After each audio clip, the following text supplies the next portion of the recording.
A scion of many worlds. Is that an army down there? Silkstorm asks, and Emmanuel nods. It is. I told you that I'm a soldier, right? Well, I'm also a commander and a conqueror.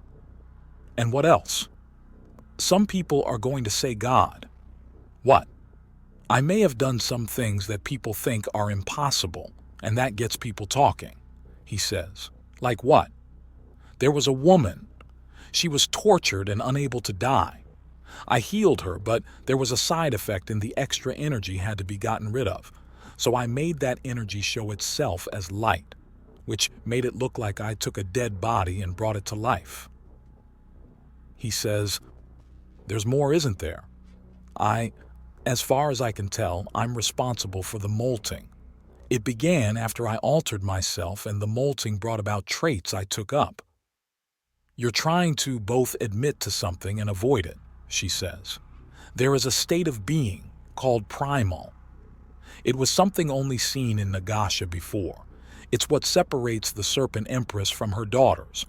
I've become a primal Earthani. How? By surviving the impossible. I was thrown into death itself, beyond death in fact, beyond time, and all things. The only way out was to become something more. So I did.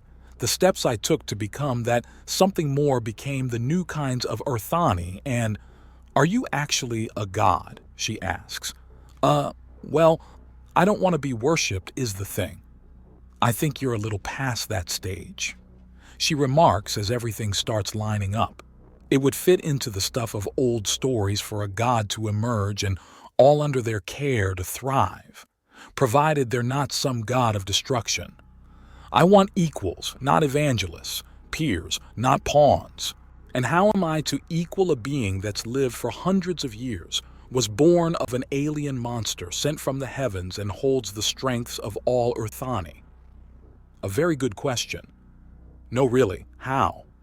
I don't know. But it's not going to happen if we sit down and do nothing, he says, and she pauses.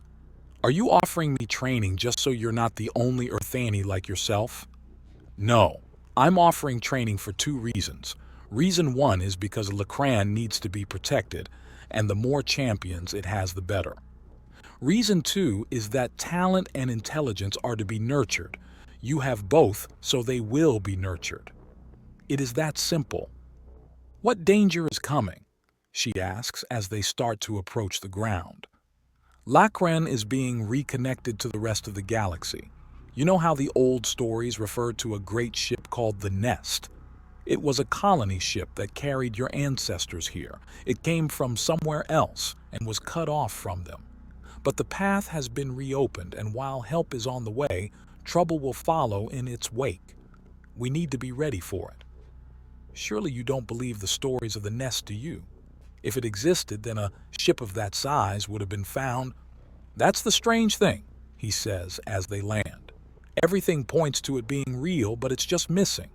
There are records of it, technical designs, full-on portraits of it from beyond Lakran. It was real, and there are even people who have physically seen it and been on it. And I'm not just talking about the Serpent Empress. How can... Wait. Those rumors of a great healing art spreading over the world. I brought it here, but the original creators actually studied Nagasha similar to the Empress.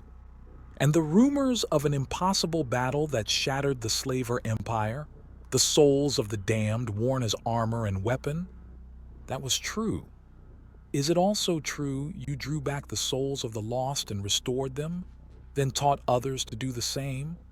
Yes. So, how are you not a god? I don't hear prayers, I don't need prayer, and I don't care for prayer. You have a limited view on what a god is. Possibly, however, I also don't like the hubris. Many gods in stories and legends think themselves infallible due to their divinity, as if some nigh indescribable trait simply makes someone better. Different, perhaps. Better? No. How many stories have you read or heard that involve some sort of god being the monster? Too many to be comfortable with the title. I am a soldier, a scholar, and more. But, I don't know. The title of God just seems too arrogant. An immensely powerful spiritual being that cannot be slain by normal means.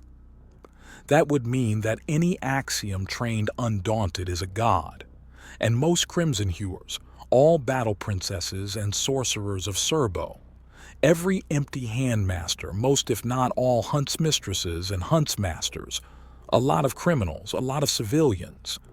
You really think it's that easy to be nigh immortal? Yes, I'm bringing it to Lacrin.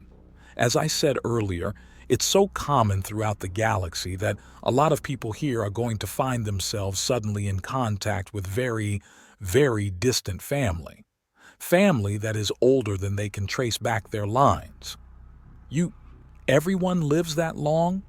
Murder, deprivation, disease, and accidents are the main causes of death. Age has been all but conquered. Farming technology can throw back deprivation fairly thoroughly, and medical attention holds disease at bay, leaving only murder and accidents. You bring life eternal, food without end, and knowledge to Lacrin, and, okay, back up. I'm just the forward scout. I'm part of an army. There are thousands upon thousands of people helping with this, he says, before gesturing to one of the main study halls. Now, if you'll follow me, I'll show you where the lessons take place. We can hook you up with a communicator which will have the features of a calendar, clock, and more, and allow you to know when all the lessons are. So, was this place built with a being as large as you in mind? Silkstorm asks. No, sort of, he says in response. The halls are tall and wide enough for flying races to easily pass above, which means with my larger size, it's just the right size. Oh, happy coincidence, she says. You sure this isn't a temple to your greatness? No, it's not, and please stop. I shouldn't have brought it up to begin with, he states, and she lets out a laugh. Oh, really? I've been seeing the way the crowds are looking at you from afar. That's fairly worshipful, and you, Charizard, I have a bone to pick with you, Emmanuel suddenly states as he starts marching forward with speed, and moments later another giant steps around the corner. This one is clearly an Erumenta, and he's wearing the same style of pants as Emmanuel. The being with glowing red hair that seems to be made of fire chuckles at him. How you doing, buddy? You've been giving Zavia those awful games. What, the Rainbow Comet series? They're classic. Classically bad. Her education is on a far lower level than it should be for a child her age. It's filling her head with bad information about things such as basic color, he accuses the other man. It's not a bad thing. She needs to make some mistakes to learn how to separate fantasy from reality. We all have moments like that. That little bit where you see something cool in a game or movie and try it out yourself only to fall on your faces. Better she learns it now with something small and silly and not actually something that hurts her. Charizard states, that's all well and good for a normal child, but the deposed queen of a primitive nation is another matter entirely. Still a child. Still a young lady that needs to have fun, make mistakes, and get messy. And if she starts believing in the color axiom of those games and tries to set me on fire with red spectrum light, or freeze me with pale blue spectrum light. So you do know the games. I know enough. No amount of wearing certain colors will make her faster, stronger, or sneakier, and putting that idea in her head is how we get a psychedelically colored insurrection that's more eye-gougingly bad to look at than it is a physical threat. Emmanuel states, you really think she'll do that? She's seen you spar, she's seen what you consider a friendly and fun fight, and she's terrified of it. I know that under the sass and rebellion there's fear. It's wrong, but there's no real way around it. How did you come to adopt her? In your words, I read the official report, but what do you actually think? Charizard says, and Emmanuel straightens up. One of his antennae twitches towards the communicator that Charizard is using to record the conversation. At first, I thought I was dealing with a callous idiot. To use a human historical reference, she seemed like an up-and-coming Caligula, just about ready to really get to work, burning down the country she's in charge of and dancing on the ashes. Then, as she tried again and again to blast me with light as I proved myself immune, I realized that, at worst, she was like Marie Antoinette, ignorant and ignorant of her own ignorance. And, Scheherazade prompts him, and that killing her was not only completely unnecessary but counterproductive. It would just make a martyr out of her. So, since killing her wasn't doable and since she wasn't truly at fault, the only answer was to protect her instead. And the best way to protect someone is to give them the strength to protect themselves. But she's a teenager, and one who's none too happy with me. The more I tell her it's important to do something, the more she wants to do anything else. And your plan is? Patience. It's the sort of thing that wears down and breaks most bad moods. She'll come around eventually, especially since she's soon to have a regenerative sleep.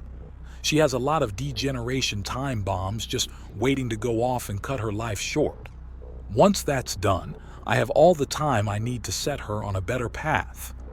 And if all she wants is the throne of Miru, if she accepts nothing else and fights you, she'll find her swords breaking against my fur, her lasers ineffective in my presence, and if she gets creative or uses more advanced technology, well, I know this stuff far better than her. Is there no way for her to get Miru back? I don't think Miru will be anything she's able to recognize before I'm even half done with it, Emmanuel states. Even if none of the buildings change and no one moves and changes jobs, as unlikely but still technically possible, that is, it will be far better connected to the rest of the world. Kingdoms like Miru exist far more in isolation than in connection.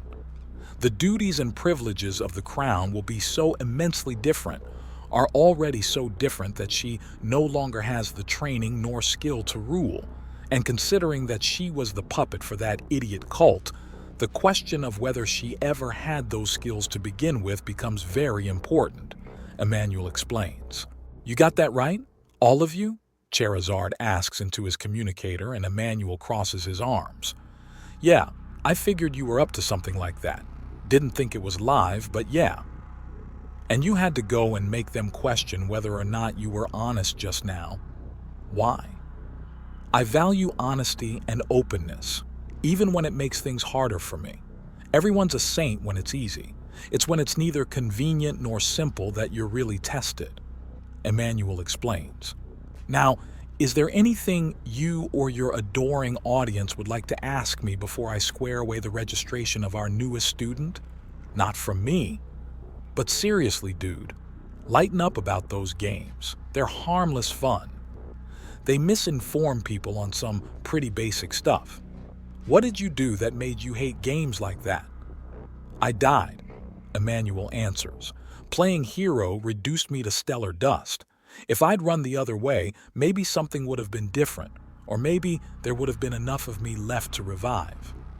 I don't know. To hear your mother explain it, that blast would have reduced you to a greasy smear at best if you went the other way. Probably. But games told me I could have stopped it, that it never goes into overload until after the hero arrives, and it got me reduced to atomic particles. Am I hearing things right? You died? Silkstorm asks. I got better, Emmanuel says. How do you get better from death? Not easily? How did you do it? It's very complicated and would take a long time to explain. Time we can better use registering you as a student here. Emmanuel dismisses it, and Scheherazade chuckles. That, and he's already explained it how many hundreds of times? Too many. Not the most scientific of notions, but an effective one. Emmanuel replies, and Scheherazade snorts in amusement. That sounds about right.